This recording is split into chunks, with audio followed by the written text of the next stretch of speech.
Hi everybody, welcome back to Mama Cal's Kitchen. As you know, this show was started to honor my grandmother, Mayo, who passed away on April 15th. And I try to show you little tips and ideas that she had taught me, or things that I would say, what would Mayo do in this situation? So today I'm going to show you one of those things where, what would Mayo do instead of wasting food? I am going to be repurposing, so to speak, a bunch of my strawberries that I just bought that ended up sitting out a little too long because someone forgot to put them away in the fridge. I'm going to show you how to make a strawberry jam, or you could use it for a topping of strawberry shortcake. And we're also going to make strawberry popsicles. And I just thought it'd be like a really healthy, fun thing to do with the kids and show them how, we don't just waste food. The second thing I'm going to show you is how to repurpose your Claussen Pickle juice that you buy. We're going to use fresh cucumbers in the Claussen juice that was left over. Other thing I'm going to show you is how to grill pork chops and marinate them, how to make the best delicious corn by using a secret that my mama taught me, and also making a I'm sorry, my son's behind the camera making this face. It's making me laugh. A potato salad. So yeah, that's what we're going to be doing today, and I hope you enjoy your time with us. Okay, so as you guys know, this show is unscripted. We don't pre-plan our meals. We don't think ahead to like what we can do. It's more so on a daily basis. I look in the kitchen, I look in the cabinets in the fridge, and I look around and say, what can I do that would make the most out of our meal tonight with what I have. So a lot of times I'm looking in the fridge for leftovers that I can make. I can stretch the meal out. I'll make stews. I can make different types of little, I don't make a lot of casseroles. They're not big in my household, but those are options if you have a lot of leftovers, making casseroles and things like that. So I'm gonna take 2 cups of sugar. And again, this is unscripted, very genuine. We want to keep it as real as possible. I keep my sugar and flour in really big plastic bags just to try to keep out any kind of mite or ant, especially because we kind of live in the back country. You don't want to have any vermin. Who says that anymore? You don't want to have country folk. Okay, so we got 2 cups here, and then what you want to do is take a large lemon and squeeze the juice in there. And you're gonna cook this on really low heat. So as you can see, I got a really good amount of liquid in here from that large lemon. I'm mixing it up. I'm gonna let this cook down 15 minutes. And I'm gonna, in the meantime, dice up or chop in half my strawberries. Really quick in the meantime while that's cooking. Here is the Claussen jar that I was telling you about. This was full yesterday of whole dill pickle, Claussen pickles. And you can see all the goodness that's still on the bottom, all the seasoning in there. Okay, so what you want to do is take your cucumber. I already washed mine. My mom and my mama told me to do this at the end of a cucumber when you cut it. For some reason they said it helps take the acidity out. I don't know if that's true or not, but I've done it my whole life. You just cut these into spears, just like that, and you put them back in the juice. And what you're gonna wanna do is let that sit for about 2-3 days, probably 2 would be fine. Keep it nice and cold in your fridge. And what that does is it absorbs the flavoring that's still left in there. And you get a whole nother jar full of pickles. And my kids cannot taste the difference. They love it. Sometimes I'll make them a little bit smaller just to kind of fit in the little corners of the jar. I've actually reused the juice twice. So I would buy the Claussen pickles, and then afterwards, after they all got eaten, I would cut up the cucumber and I would put it in here for about 2-3 days. And then once that got eaten, I would reuse the juice again, and it's tasted the same. I don't think you can go more than that. And look I got a whole thing full. Just by that one cucumber. All the goodness being distributed around. So that's gonna be in 2 days. Put that in there, that's good to go. While the sugar is melting down, I'm gonna just take a little peeler. I'm just gonna add a little bit of lemon zest to that. You know what this looks like? It looks like cream of wheat. You guys ever have cream of wheat as a kid? My family doesn't like it, but I love it. I have to have toast with mine, buttery toast. Afterwards, I'm gonna put it in here and I'm gonna seal it. I'm gonna use this popsicle mold that I had showed you in another episode. So we're gonna try that out today. I never did it before, we're gonna try something new. Now I'm gonna come over here, and what I'm gonna do is take the strawberries that got mushy, and I'm gonna cut them up. You can hull yours, you can get the core out in the middle. I'm kind of doing it the lazy way. I'm just cutting the tops off. My mama, she didn't throw anything out. We always used everything that we had, or that she had. I used to love going to her house as a kid. She always had a refrigerator that was stocked with goodies, especially her banana bread sitting on the counter, or she would have strawberry shortcakes. And I'm gonna keep doing this through the whole thing until I get through the bottom. This is what you want your sugar mixture and mixed with the lemon and the lemon zest to look like.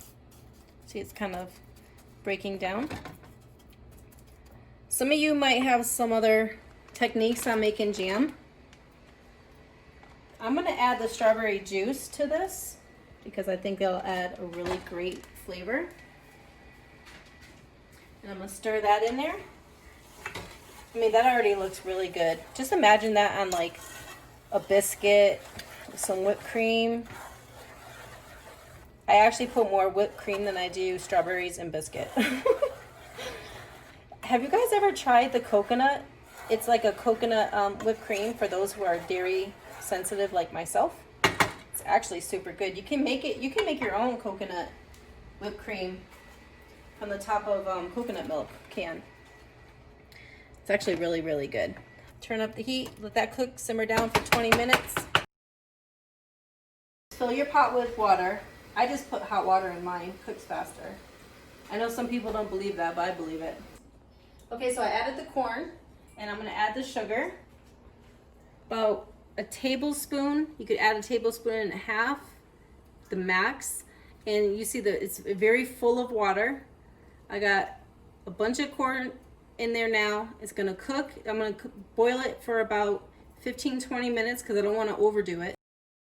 Sometimes you get the little silky corn pieces that are still left on the corn. You can just take those off as soon as you drain the water. It usually comes right off with it. Hey, so I'm gonna show you. I got the majority of my potatoes already cut up. I peeled them, washed them. And what you want to do is really make sure you keep your your potato about the same size. So you don't want to have too many big pieces against little pieces because then it won't cook evenly. I mean, it doesn't have to be perfect, but I cut mine pretty small because I think it cooks faster. My mom has always peeled her potatoes like for Thanksgiving and stuff, and she just threw the whole potatoes in. I like to cut mine up, just keep them about the same size. Probably because I'm always in a rush between bringing the kids to school, getting home from work, trying to get dinner ready. So I always try to find the fastest way to do things. Okay, so what we're going to do is bring this over. The pan is already going. I'm going to add this in here. Just careful you don't get burned. I'm going to add a good amount of salt to the water. And I'm going to let that cook until the potatoes are nice and tender. And I got that on high. The corn is going pretty good. I covered that up so it could steam itself. And then what I'm gonna do is show you how I'm gonna chop up these strawberries. So that's almost ready to go.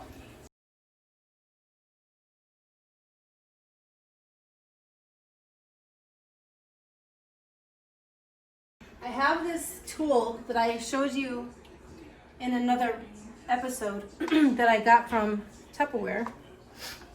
And because I'm making popsicles with this, I'm going to pour this in and I'm going to give it a good chop because I don't want anything to be too chunky because then my kids won't eat it.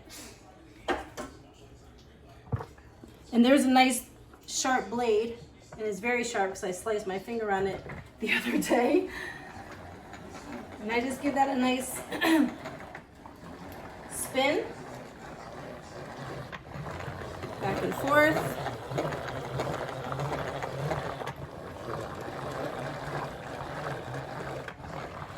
I usually go one way and then I'll stop and go another way.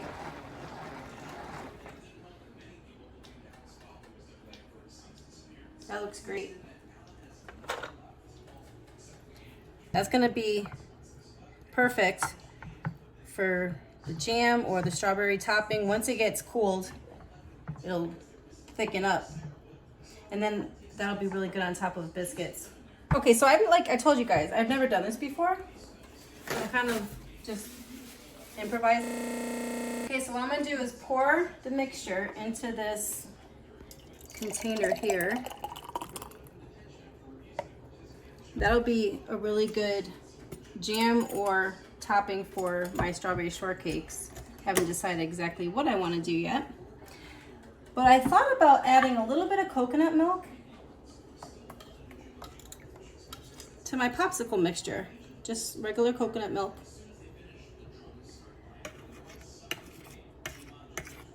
I thought maybe that would be a really cool thing to do for consistency and just like smoothness maybe. They're gonna be so good. I'm actually really excited about this. I'm not mad at them anymore for ruining my strawberries. Pouring the mixture in.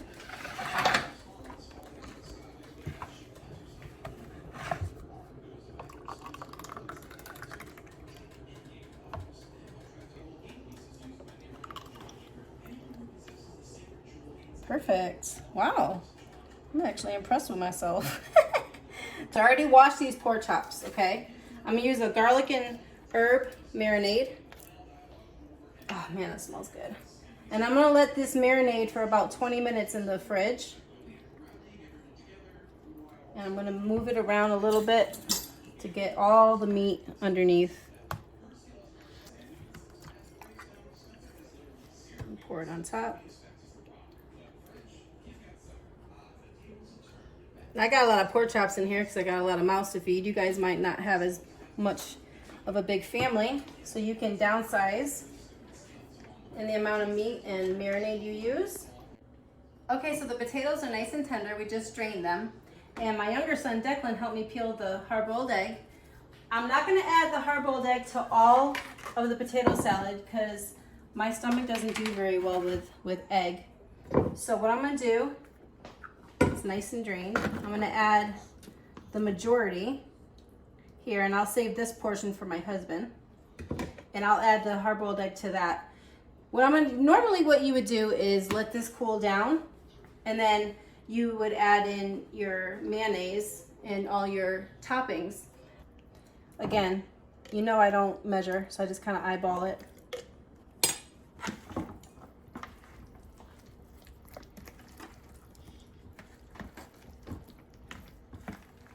I like mine to get a little bit mushy.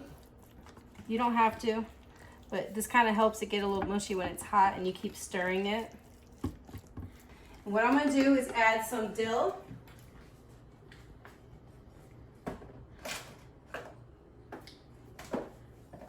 And some total seasoning to this. Some dill weed. We love us some dill in this household. This is a very simple, quick potato salad. I like it simple. I don't like a lot of stuff in mine. I don't like adding relish, garlic. I just like keeping it simple. Some people like it sweet. Some people add vinegar. I don't. This is how I do it. Again, so you can doctor it all up. Just mix it. And I'm gonna let that sit. I'm gonna put that in the fridge for a little bit while I go out to the grill and grill our pork chops.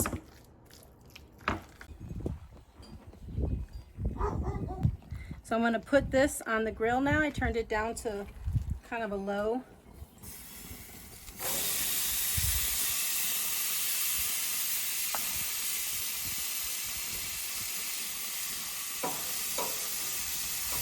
And try to get thinner pieces of pork chop. You don't want to get too thick. It takes a lot longer to cook. We got our pork chops nice and grilled. I got some with a little extra char for those of us who like it. And for the kids who don't, I put the other ones in the back. Hey guys, welcome back. So we have 3 different plates here. The first one is my daughter Mykie. She doesn't like potato salad, so she asked me to keep the potatoes separate and just add the sour cream. I add a little bacon bits on for her and some adobo seasoning because that's her favorite. I have my husband's here who has the hard-boiled egg mixture, and I diced up some green onion and put a little pepper on top, and I gave him more of the charred pork chops because we like that charred taste. And then this one will be yours, Dev. You taste test this one. This one doesn't have the egg, but it does have the green onions and everything else that's the same. Ready? I don't know what to eat first. I'm gonna eat this right here. This looks pretty good, actually.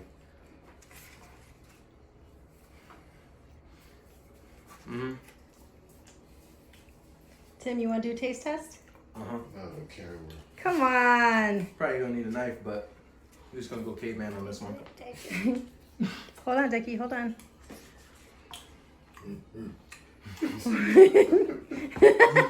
So easy a caveman could do, man. It's fire, man. I mean, I didn't even add any salt to it, and you taste that sweetness.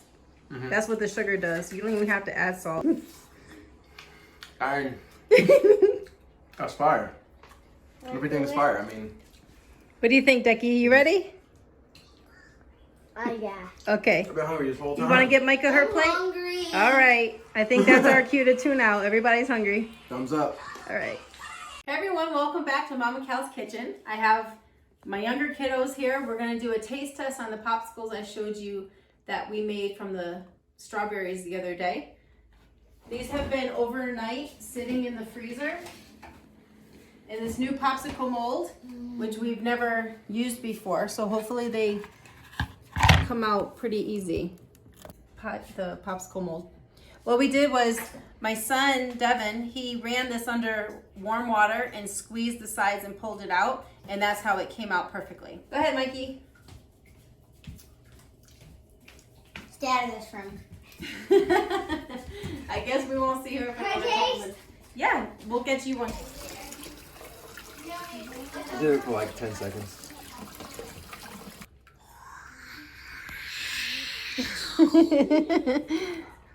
Hey! Well, they definitely ate from this one. Look at it. Go ahead, boy. Hey, you guys. Here you go, bro. Take the actual popsicle. You're careful though. It's kind of wobbly because it's already been eaten a little bit. It's good. Don't put it back in. Are you gonna eat it? Or are you gonna finish your cereal? Eat it real quick. Okay, love you, buddy. I'm gonna try it myself. I tried. You're so silly.